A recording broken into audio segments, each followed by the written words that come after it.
আসসালামু আলাইকুম। HSC ২৭ batch. তোমাদের অনেক বেশি রিকোয়েস্ট ছিল যে আর্টসের একটা ভিডিও দেওয়ার জন্য।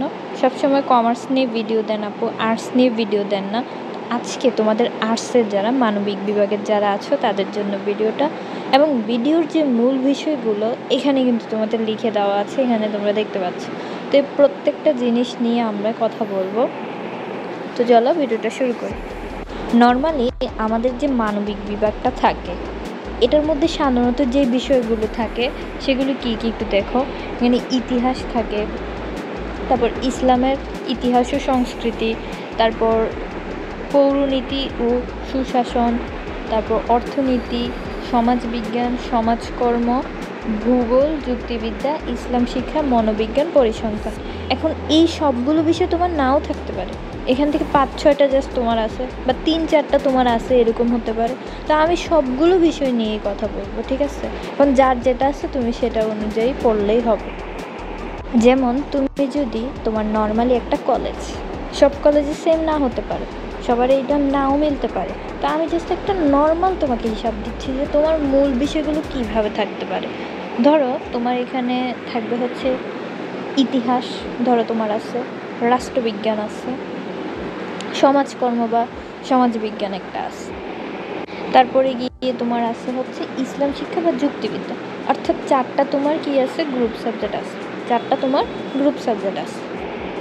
এবং এর পাশাপাশি কিন্তু তোমার থাকবে, কমন সাবজেক্ট থাকবে না।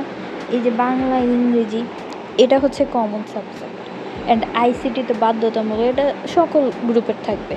বুঝছো? এভাবে আর কি হিসাবটা করলাম আর কি। মানে ধরো তোমার গ্রুপ সাবজেক্ট বা অপশনাল মিলে 4 থেকে 5টা সাবজেক্ট থাকবে, এবং এর পাশাপাশি বাংলা, ইংরেজি, আইসিটি থাকবে। এবং অন্যান্য বিষয়ের কিন্তু গাইডলাইন ভিডিও আমার চ্যানেলে দেওয়া আছে। এখন জাস্ট আর্টসের যে সকল বিষয়ের একসাথে আমি দিব।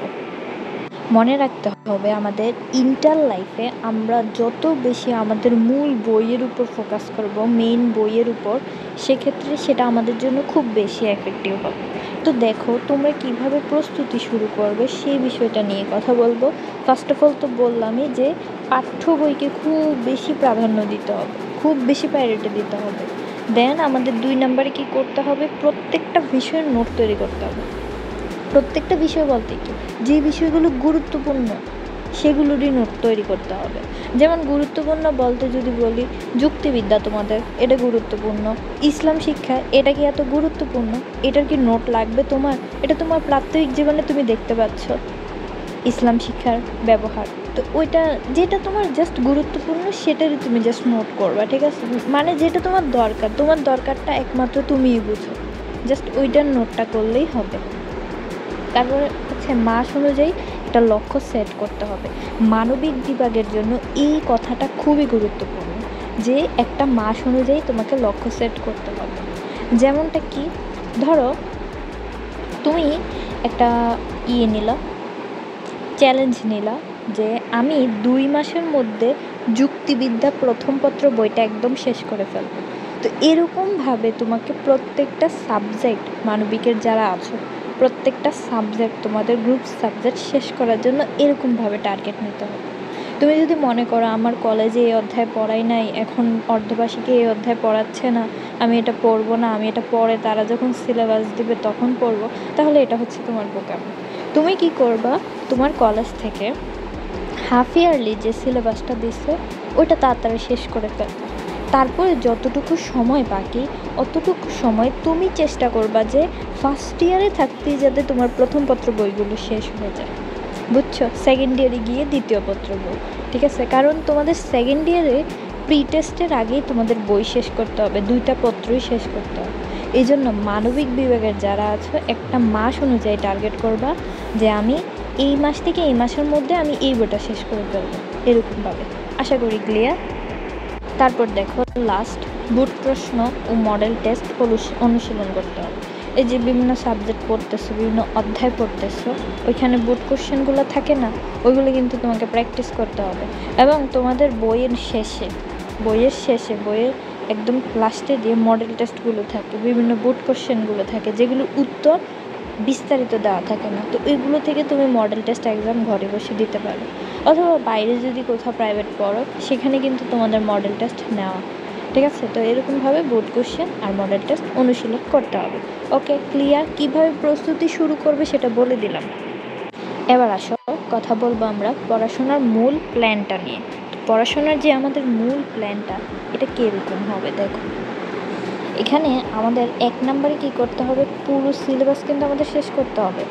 পুরো সিলেবাস আমাদের শেষ করতে হবে, ওইরকম টার্গেট নিয়ে আমাদের পড়াশোনা করতে হবে। পড়াশোনার প্ল্যানটা এমন হতে হবে। দ্বিতীয়ত হচ্ছে আমরা যাতে এই পুরো সিলেবাসটা শেষ করার পর যাতে আমরা রিভিশনও দিতে পারি এবং আগের বছর প্রিভিয়াস ইয়ারের বোর্ড কোশ্চেনগুলো যাতে প্র্যাকটিস করতে পারি, ওই রকম টাইমও আমাকে রাখতে হবে। তুমি কি করলা? তোমার হাতে মিনিমাম 2 বছর সময় আছে, এইচএসসি 27 বছরের কথা বলতেছি। তো তুমি কি করলা? তুমি সারা বছর এই 2 বছর শুধু বইয়ে পড়লা, কিছু প্র্যাকটিস করলা না, কিচ্ছু না, রিভিশন দেওয়ার কোনো টাইম নেই, 2 দিন পরে এইচএসসি পরীক্ষা। এরকম করলে কিন্তু হবে না। তোমাকে সিলেবাস শেষ করতে হবে, টাইম অনুযায়ী রিভিশন করতে হবে, প্রিভিয়াস ইয়ারের বোর্ড কোশ্চেন প্র্যাকটিস করতে হবে, বুঝছো? এরপর হচ্ছে মডেল টেস্ট। মডেল টেস্টের কথা একটু আগেও বললাম। মডেল টেস্ট দিলে কি হবে, ধরো একটা বোর্ড ধরলা, তুমি আজকে ঢাকা বোর্ড 19-এর ইসলাম শিক্ষা যে প্রশ্নটা, ধরো তোমার ইসলাম শিক্ষা সাবজেক্ট আছে, তুমি এই প্রশ্নটা কী করলা, আজকে পুরোটা বসে প্রথম পত্রে তুমি পুরোটা সলভ করলো, মানে নিজে নিজে সলভ করলা। দেন তুমি কিন্তু তখন বুঝতে পারবা যে তোমার দুর্বল অধ্যায় কোনগুলো, মানে কোন অধ্যায়ের প্রশ্নগুলো তুমি আসলে প্রপারলি দিতে পারো না। তো ওই দুর্বল অধ্যায়গুলো তুমি কিন্তু ঝালাই করে নিতে পারবা, তখন বুঝতে পারবা যে তোমার আসলে উইক পয়েন্ট কোনটা, এবং সেটা তুমি খুব ভালোভাবে বুঝতে পারবা যদি তুমি মডেল টেস্ট নিজে নিজে দাও। ওই সারা বছর পড়লা প্র্যাকটিস করলা না, তাহলে এটার কোনো লাভ নাই, ঠিক আছে? এখন দেখো, তোমাদের খুবই কমন একটা কোশ্চেন থাকে যে এই যে আমাদের মানবিক বিভাগ আপু, এখানে কোন বিষয়গুলো আমাদের নিজে পড়লেই হবে। নিজে পড়া বলতে সেলফ স্টাডি করা, অর্থাৎ ইউটিউবে একটা লেকচার ভিডিও দেখে নিলাই এই অধ্যায়ের, দেন তুমি এটা নিজে নিজে পড়ে এটা শেষ করে ফেলতে পারবা। এরকম কিছু সাবজেক্ট আছে, যেমন আছে আমাদের ইতিহাস, তারপর হচ্ছে ইসলামের ইতিহাস ও সংস্কৃতি, তারপর তোমাদের পৌরনীতি, তারপর সমাজবিজ্ঞান, সমাজকর্ম, ইসলাম শিক্ষা। এগুলো হচ্ছে থিওরিক্যাল সাবজেক্ট, এগুলো হচ্ছে কি মুখস্থর সাবজেক্ট, এক কথায় মুখস্থর সাবজেক্ট। এইগুলো তুমি জাস্ট ইউটিউবে ভিডিও দেখে দেন তুমি নিজে পড়েই শেষ করে ফেলতে পারবা। এবার কথা হচ্ছে কোন সাবজেক্টগুলোতে অবশ্যই তোমার টিচারের হেল্প লাগবে। এক কথায় টিচারের হেল্প লাগবে, অর্থাৎ প্রাইভেট পড়তেই হবে, ঠিক আছে? না পড়লেই মনে করো যে মহাভারত অশুদ্ধ হয়ে যাবে, বুঝছো? এখন কোন সাবজেক্টগুলোতে প্রাইভেট পড়তে হবে? প্রথমে আছে অর্থনীতি, 1 নম্বরে পড়তেই হবে, এটা পড়তেই হবে। দেন হচ্ছে ভূগোল, তারপরে যুক্তিবিদ্যা, পরিসংখ্যান আর মনোবিজ্ঞান। কারণ সব সাবজেক্ট তোমার নাও থাকতে পারে, আবার যেগুলো থাকে ওইগুলো পড়তে হবে, ঠিক আছে? প্রাইভেট পড়তে হবে, তো স্ক্রিনশট নিয়ে রাখতে পারো। এখন কথা হচ্ছে আপু, এখন আপনি বললেন যে সাবজেক্টগুলো নিজে পড়লেই হবে, সেক্ষেত্রে একটা কিন্তু তোমাকে আমি বলে দিই, তুমি যে সাবজেক্টগুলো ধরো প্রাইভেট পড়বা না, নিজে নিজে পড়বা, অনলাইনে ক্লাস করবা, সেক্ষেত্রে তুমি কি করবা, ইউটিউব থেকে ভিডিও তো দেখবা, ঠিক আছে, প্লাস এই সাবজেক্টগুলোর ক্লাস যেদিন কলেজে হয় ওই ক্লাসগুলো মিস দিবা না। তাইলেই দেখবা যে তোমার মানে একটা অধ্যায় একজন তোমাকে বুঝিয়ে দিল, এবং পরবর্তীতে আরেকজন তোমাকে কলেজের টিচার যখন বুঝিয়ে দিবে, তখন কিন্তু অধ্যায়টা 2 বার পড়া হয়ে গেলে তোমার মাথায় একদম এটা গেঁথে যাবে, ঠিক আছে? এটা করতে পার। আর টিউশন মানে প্রাইভেট কোনগুলোতে পড়া লাগবে, প্রাইভেট কোনগুলোতে পড়া লাগবে না, সেগুলো তো আমি বলে দিলাম।